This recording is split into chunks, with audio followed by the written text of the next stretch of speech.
Yeah, mostly it was just out of frustration with the jobs that I had. So I never really saw myself owning a business or being self-employed when I was growing up. I think I always kind of saw that as like high risk. Just assumed I would work hard, go to college, get a job, and do a good job, and just kind of stay with the company and progress, and grow throughout my career. And once I got out, I just kind of saw that it's not really the way it usually works.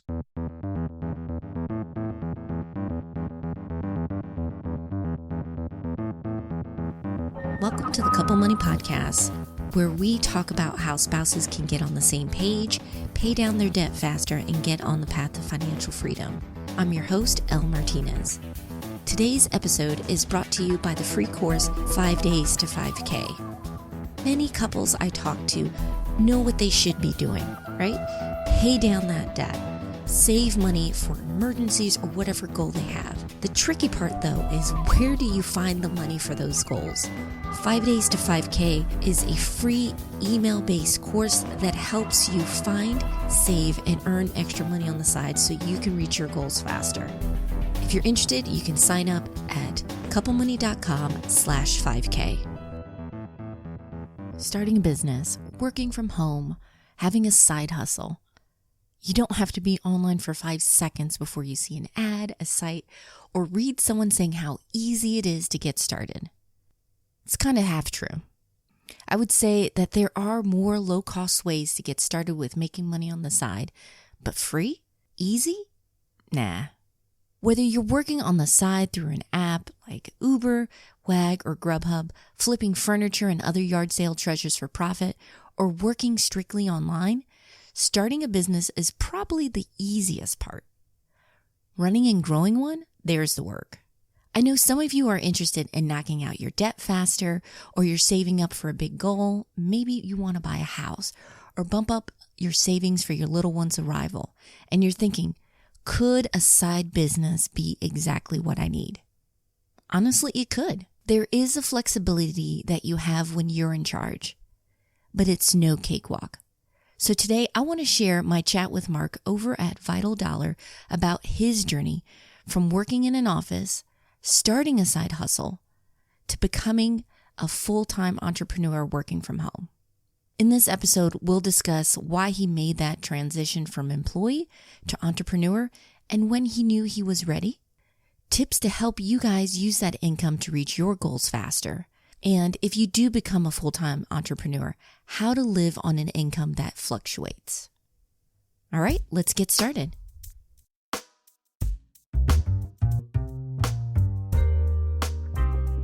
My full-time career, I had a few different jobs in the finance industry after college, through my 20s. Most of that time I was an auditor. That was what I did for the last 3 to 4 years while I was starting my own business. So I've been doing internet marketing now full-time since 2008, so a little over 10 years. But before that, I didn't really have a background in marketing, have a business degree, but my actual jobs were related to finance. So time-wise, when you decided, I guess, to pivot, were you married at that time, or is this before you met your wife? Yeah, so we got married in 2006. And okay. That was right around the time when I started doing some web design. So I had taken a web design course a few years earlier in college. It was just like one single course, and by the end of the semester, we could make like a really simple website. And then I continued to read books and online tutorials and stuff and learn on my own over the next couple of years, very slowly, just whenever I felt like it. And then I started to do some websites for family and friends, like right around the time when we got married, and, just looking for a little bit of extra money. And then in 2007 was when what I kind of consider the start of my business. That's when I launched my blog and when I really took it serious and really started putting in consistent time. Did you have any debts that you were paying off, or were you guys in pretty solid financial ground? We had a mortgage. We may have had a car loan on my wife's car at that point, but it would have been, it was a used car. It wouldn't have been more than like $200 or $300 a month. We had no credit card debt. We had no student loans. So debt wasn't really an issue. Okay. What made you want to become an entrepreneur? Because that is a big leap. Yeah, mostly it was just out of frustration with the jobs that I had. So I never really saw myself owning a business or being self-employed when I was growing up. I think I always kind of saw that as like high risk. Just assumed I would work hard, go to college, get a job, and do a good job, and just kind of stay with the company and progress, and and grow throughout my career. And once I got out, I just kind of saw that it's not really the way it usually works. I always had work, but it was never jobs that I was really too excited about. And I was always looking for something else that would give me a chance to grow. I didn't mind waiting a couple years, putting in work in order to get to a better position in the future. But I just couldn't really find anything that me the opportunities I was looking for as far as career growth and stuff. So I kind of bounced from one job to another. I had my first 3 years out of college, I had a different job each year. The last job, when I was an auditor for between 3 and 4 years, that was the better job of the ones I had. But again, doing a pretty good job, but I was on a very small team and there was just nowhere for me to go. And so it was really just a frustration. I started doing a little bit of web design on the side for like some friends and family, and just as a way to make some extra money. And then when I was getting frustrated with work and stuff, I thought, maybe I should just try this and see if I can, actually make more money from it and potentially do something full time. And so that kind of led me to starting a web design blog. And that's really what took off and what allowed me to do it full time. One of the most annoying things I see on the web is how people advertise it as something that you can do in your spare time, like mere hour or two a week to actually build a business. And the reality is it takes time that you have to invest up front before you see anything. How did you split the time between your, I guess, called 9 to 5 and this blog that you were trying to launch as a business? Well, my job, I had very consistent hours. I worked 8 to 5 every day. So I would come home, eat dinner, maybe go to the gym with my wife some nights and stuff. And then I would work every evening pretty much, at least Monday through Thursday. And then I would usually take Friday evening off and we would go out to dinner or watch a movie or something. But pretty much I would work for at least 3 or 4 hours every evening, Monday through Thursday. And then I would work Saturdays pretty much all day, and then Sunday afternoon. So in total, I think I probably worked about 30 hours a week on my business for a year and a half before it got to the point where I could leave my full-time job. So for you guys, how did you, I guess you and your wife discuss when you thought was the right time to make that leap to quit or give your notice with your office job so you could pursue this full-time? Was it a certain number you guys were looking for, either the income coming in, or was there a savings goal that you guys have to make sure you could weather this transition? Well, before I really even started making money for my own business, we kind of decided that we didn't want to get used to living on that money. So we both had full-time jobs and we could live on that. We weren't, we were still fairly early on in our careers. We weren't making a ton of money, but we were fine. What we didn't want was I start making money on the side and then we get used to living on all three of those incomes and then kind of feel like we're stuck and I have to continue to do it. So we decided early on we weren't going to use that money for anything. We were just going to put that in a savings account. So that kind of helped us to build up a little bit of a cushion in case, once I did make that leap, in case things didn't go well, we had, I don't remember what we had. I think we had like $20,000 or something in a savings account, to help out with expenses for that. Since we weren't living on, all three incomes, if I could kind of just flip the switch and, go from using my income as an employee to, my self-employed income, then we wouldn't be putting that self-employed money into savings anymore. But as far as, covering our budget and stuff, we would be okay. Where I was making quite as much as my full-time job before I quit, but I got somewhat close. I was actually doing a little bit of freelance writing, or a good bit of freelance writing at the time so I was working on my blog, and that was my long-term goal, but I was also doing some freelance writing for other blogs to make some money while I was waiting for my own blog to grow and start to make more money. And I had a client that I did some freelance writing for that asked me to do significantly more than what I was doing. And that was the point where I said, like we hadn't really thought we were to the point where I'd quit my job, and this client who paid pretty well was asking me to do more. And I was just about to say, no, I can't do it because I just don't have the time. And then my wife and I started talking. And I said, you know what, like if I quit my job, I think I could definitely have the time to do more. And I think I could replace my full-time income, with the extra income from this client. So we ran the numbers and made a quick decision, and I put in 2 weeks notice, and that was when we made the jump. So you've been doing this for years now. Have you changed how you handle your finances? We did live in the Philadelphia suburbs. We lived in New Jersey. So it was somewhat, high cost of living. It wasn't outrageous, but it wasn't like we're in a lower cost of living area now. We're in Pennsylvania in a more rural area. So we didn't have, a ton of extra money each month. We were doing fine, but we weren't like, we didn't have a ton of savings built up or anything. So the biggest thing we had to do was we basically had to estimate my average monthly income after taxes. So we knew, obviously, at my old job, I had a salary. So we knew exactly what I was going to make. So we kind of had to estimate like how much can I make? And obviously after a few months, but at first you kind of have to make your best guess. So we had that estimate of an average monthly income. And then we based our budget on an income that was below what we estimated to be the average month. So it's one of the drawbacks, I think, to having an inconsistent income is you do have to be a little bit more cautious. Mm-hmm. So we just kind of adjusted. And, if we said, I think we were estimating my average income at first to be something around like $4,000 a month. We would have budgeted closer to $3,000 a month or something like that. Then we kind of established what we consider like a normal level of living. And this is something that we've stuck with even, as our income has increased over the years. Even though my income is pretty variable and really can go up and down, we don't have wild swings in our lifestyle.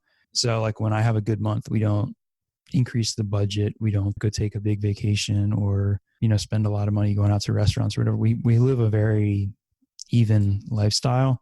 When I do have a good month, we'll take advantage of that by saving more. So it kind of goes back to the previous point about like having a consistent lifestyle. So if we were always living up, like I had a good month, so we went out and spent that extra money, then, if I had a bad month, we wouldn't have any reserves to cover.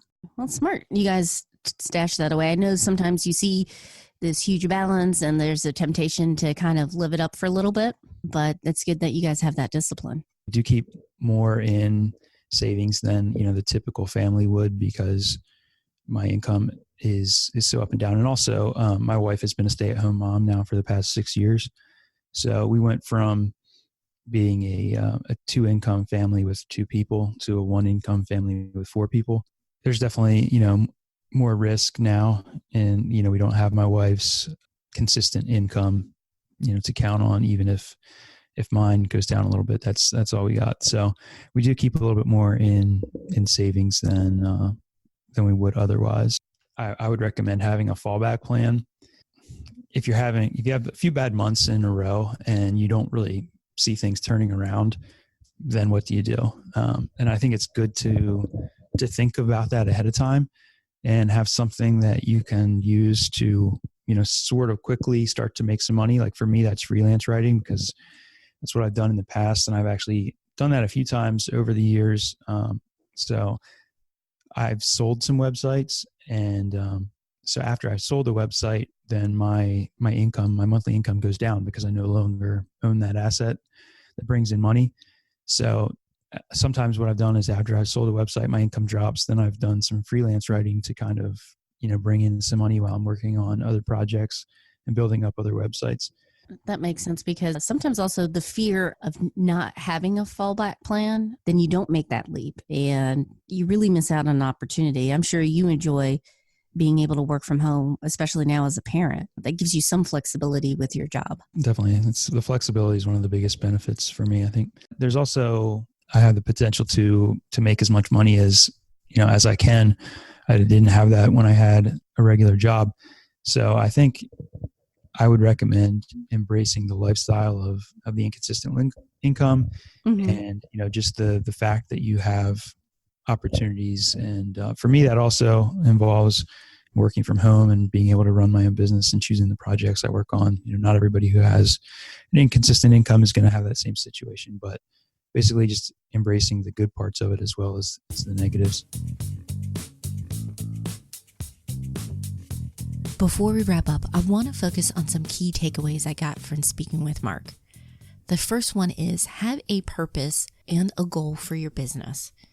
Now, starting a business, you can have many different reasons. Maybe it's specifically to reach a financial goal faster, or maybe you're not happy with your career and you want to pivot. Just understand why you're going to start the business and have a goal in mind. Do you want to transition for this to be your main income, secondary income, or is this going to stay a side hustle? The second one is have a realistic schedule.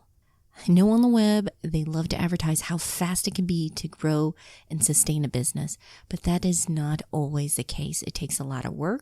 And for many entrepreneurs that I speak with, even the ones that are working strictly online, you're talking about 12 to 18 months of hard work before you start seeing results that you're happy with. So when you come up with your schedule, talk it over with your spouse. Where is this going to fit in? If you have kids, definitely going to have to finagle the schedule a little bit. Maybe after they go to bed, take care of the work.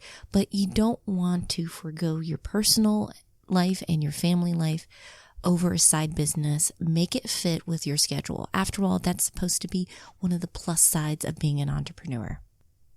And finally, it's okay to keep your side hustle a side hustle.